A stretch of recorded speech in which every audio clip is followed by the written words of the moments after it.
welcome back to my YouTube channel. Today I'm doing another interview with an amazing person. So Richal Abhang is here today. Hi Richal, thank you so much for being here and giving us your time. Hi, Savri. Thank you so much for having me. Okay. So Richal, could you briefly introduce yourself to the audience? Yeah. So, hello everyone. I'm Richa Labhang. I'm from Mumbai, India. Currently, I'm a master's student from Pune University, pursuing my master's degree in mechanical and materials.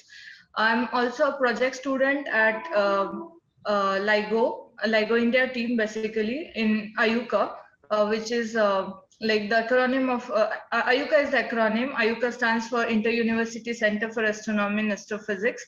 I've done my bachelor's in mechanical as well, and yeah, looking forward for a space career. That's great. Amazing. Okay, so we'll just jump right into it. As you mentioned, you're looking for a space career. So what sort of inspiration or motivation that you had that led you to pursue this path?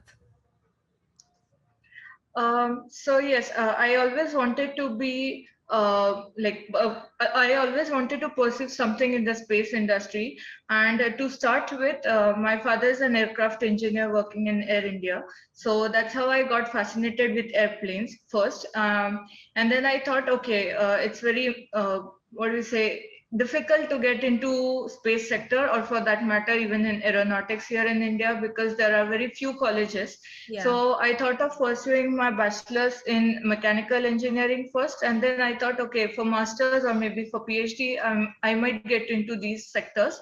And as I started doing projects, I got to know that there are various projects and challenges in the space sector, which will allow me to build my profile in the same way or in the same direction. So yeah, I've been over the couple of years, I've been participating in such competitions and challenges pertaining to space sector. I myself have been doing something related to aeronautics as well. Say, for example, doing aero modeling and doing something related to astronomy as well. So yeah, I'm trying to do all these things that will add up to my CV, and one day I might get into this sector. That's great. I mean, even when I was looking up your profile, how you made use of all of these different opportunities that I think we'll talk about in like, a few questions later. But it's absolutely amazing how you're trying to get a hold of every single little thing to again build your profile. So that's great. Okay. So, could you talk a little bit about the trajectory that you took? What degree did you do? Some of the courses that you pursued in that, and how is that helping you? Because you're a master's student right now. So, say from the point of view of someone who's about to pass their 12th grade and they're looking for a career trajectory of somebody to look up to. So, could you brief a little bit about that through your undergrad degree and now in your master's? So, talking about myself first, I took my bachelor's degree in mechanical engineering from Maharashtra Institute of Technology, Pune. That's how I started. That's how I entered into the STEM field. So while I was in 12th standard, I was very clear that okay, I'm going to do engineering. Like there was no second thoughts of me going into medical sector. I always loved biology, of course, zoology, botany, and human anatomy. But that is different, and getting into one thing and pursuing it as your career is different. So first, I knew that I want to be an engineer. Which engineer, what I'm going to do, that was not decided yet. Then once I got into my bachelor's, along with my curriculum, I was also very enthusiastic in technical teams, getting into technical teams and technical challenges. So I started participating in a lot of competitions that were held at inter-college level, at interstate level, and then that's how I started going up to like going raising the bar for myself. I was a part of Formula One student team. I was a part of robotics team, aero modeling team. And yeah, I participated in many hackathons, a lot of hackathons that were related to both software and hardware. So even though I'm a mechanical engineer, I also tried to get myself equipped with different skills from computer science, electronics. I don't know much of coding, But yeah, I'm still trying to learn it. And then moving on, I wanted to pursue my masters from foreign universities, but because this pandemic started, I had to I actually aborted my plan, and also my research project is going on in Ayuka. So I thought let's complete that first, and then I might go for a double masters henceforth. So yeah, that is how I've been navigating myself. So there was no clear path. I didn't decide anything that okay, this is the clear path that I'll be going forward. As and when opportunities came, I tried to grab them, and yeah, I also tried to make fullest of them. And henceforth, also I'll be doing the same. I wish to pursue my PhD. I don't know yet what my PhD topic would be, but I'm sure that it will be somewhat related to space or maybe LIGO. Let's see. That is great. And I think listening to somebody like you would definitely help even me, although I am in college right now, but me, it will be helpful for somebody who's just starting off. It'd be really helpful to have, okay, like this is the path that she has. And I think one of the biggest takeaway, as you mentioned, is that just look for opportunities and make the most of all that you get. As you mentioned, all the teams and the events that you were a part of. Okay, so I think everybody is interested to know about your work with Ayuka and LIGO. So could you share a little bit about what exactly is the work that you're doing? Yeah. So as I mentioned, I'm there as a project student. Actually, I'm not even working there. So my task, I'm a project student in a way that I'm also a mechanical engineer. So I don't do astronomy that is related to LIGO, because LIGO is something where you detect gravitational waves when two large black holes or neutron stars merge together. I have a basic knowledge of it, what happens exactly, but my main field is mechanical engineering. So what we exactly do is we are trying to set up a lab and some few experiments in Ayuka that would help the future upcoming engineers, postdocs, and PhD students to get the hands-on experience on how exactly to work with LIGO systems. Because once we have a LIGO India here, people should be trained beforehand, because it's a state of an art experiment with a cutting edge technology. You won't anyone won't like to mess up with things they're going on. So you need to train the generations that are going to come in. So what we exactly do is we try to build these experiments, design it, test it, and then once they are ready, we try to keep the sensitivity level of whatever instruments we are building close to close to the Ayuka instruments, or close to Ayuka's um, sensors, or whatever systems are going to be near about the same. So whatever you find, they're sitting inside the vacuum tubes of LIGO. We are trying to match the same sensitivity, but at the same time, they should be cost effective, so that they can be replicated in not just Ayuka, but also in the colleges that are interested to collaborate with this project. There are many universities coming up, like IITs and BITS and many more, who want to be a part of LIGO India, and we will be able to give this kind of sort of experiment to these people who can have hands-on training and hands-on sessions, and they might get interested in this field, and they will start working in the same direction. Okay, wow, that is so interesting. I mean, first of all, it's so cool that you're working on that. I mean, I think everybody who's interested in the space sector has heard about LIGO at some point of time. And I think your contribution is directly helping, particularly like to spread that in India in particular. I wanted to know, like, is there some way anybody else who's interested in this can pursue this opportunity of working with Ayuka? Oh yes, exactly. I mean, see, my path to Ayuka was very, I would say, weird, because that was not something an official position. We were the first engineers actually in the working in Ayuka as a project student. So that position was created for students. And when I say us, I have a few friends also working with me at the same level, so kind of colleagues.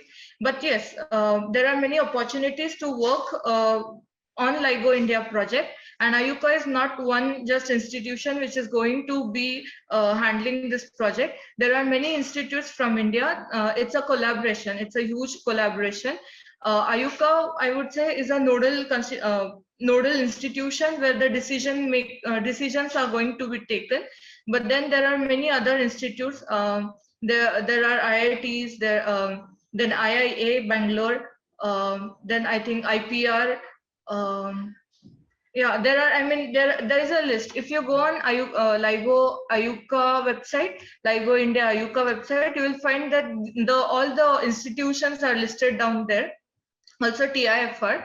And there are many ways to get into these institutes. So say for example, you can either be a project student like me. How to be that student is actually making a network. So initially I was selected as a radio astronomy winter school project student when I was in the second year of my bachelor's.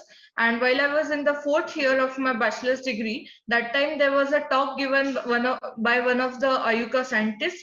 After the talk, I approached him asking that are there any opportunities in IUCAA? I would like to work on it before I get into my master's. And then he asked for my CV. I specifically mentioned that I was selected in so-and-so program that was conducted by IUCAA NCRA. So yeah, that is how my screening process started. But whereas there are official ways to get into these institutes, if you can take your bachelor's project or master's thesis project with these institutes, for that you will have to ask for a recommendation letter from your professor or head of the department. You can write emails to these professors working in IUCAA or TIFR or IIA. The second way is to do your PhD in these institutes. Once you do a PhD, you are directly linked with that project. So for that, you first need to crack their entrance exam. For IUCAA, there is INAT. I'm sure there are other ways also to get for a PhD. But yes, so bachelor's and master's project is also difficult to get into these institutes. So you really have to work very hard. When you make 100 applications, when you write 100 emails, you might get 2 to 3 positive responses. So don't be disheartened when you get some rejections, because sometimes you don't even get an answer. But yeah, scientists really take efforts to answer your emails. So have patience and apply as much as you can do. Okay, wow, that's great advice for anybody who's interested in working in this particular line with IUCAA and LIGO. So thank you for sharing so many different opportunities of getting to that place. So we'll move from one of your exciting projects to another one of your exciting projects. So I found out that you were part of the winning team for the international moon base competition. So you were a part of the SGAC team that won the first place. So and you also worked during the pandemic. So you virtually worked with the entire team. So could you just share your experience of one working with this particular project? Like what were some of the things about this project? What did you work on? Did you enjoy doing it during the pandemic? And what was your reaction to winning the first place? Yeah, so to start with, I mean, when pandemic started, I thought, okay, that is the end of my engineering career, because I was so excited for so many projects that were going to happen in 2020 and 21. And those got cancelled. Some of them were abroad, and I was very disheartened. But then the next moment I thought, okay, let's search on the internet if there is something that I can do just sitting at home. And that's how I got in touch with many organizations like WOA India, SGAC, to name a few, or WISER for that matter. So under SGAC, I started attending their meetings, regular meetings, and then I came to know various programs that they were undertaking, many projects that they were undertaking. And one of the projects was this moon-based design competition, and I right away hopped in that project and started taking some responsibilities and doing some work. So we were a team of around 18 to 19 people, and we really worked very hard. The problem statement was to build a sustainable moon settlement, lunar settlement, for future astronauts, accommodating around like 30 astronauts, and a few of them would be also tourists. So that far-sightedness we needed to have. And being from an engineering background, I also wanted to explore some other avenues like the social and psychological effects of being into isolation, or being away from our loved and dear ones and staying there on moon, which is also going to have its own challenges. Like there it is completely vacuum, you have to face with radiation, a lot of radiation. So we needed to tackle a lot of problems. So we started to dig in a lot of literature work and whatever there was. And then that's how we started shaping our lunar base. And finally, we made it, we used a lot of tools, a lot of softwares. And we just submitted our report without expecting anything, because we were already satisfied that we had a proper system, proper functioning base. And when the results came out, we were really very happy. Not just because we won the first prize and we won that $1,000 prize, but also people were all from all the countries. I mean, our teammates were from all around the world, all around the globe. So I could connect with the people who were in, say, USA, Canada, France, yeah, Australia. So yeah, I mean, I got to know people from all around the world. So we were very happy that just by sitting at home, in such hard times, we could pull up all these things and win the first prize. And we wish that we inspire others also to participate in such challenges and competitions. Don't let pandemic stop you. There are many things you can do, and also win prizes. So yeah, we wanted to set up an example, and I think we already have done, but we won't be stopping here. We are still trying to participate in more challenges which are space.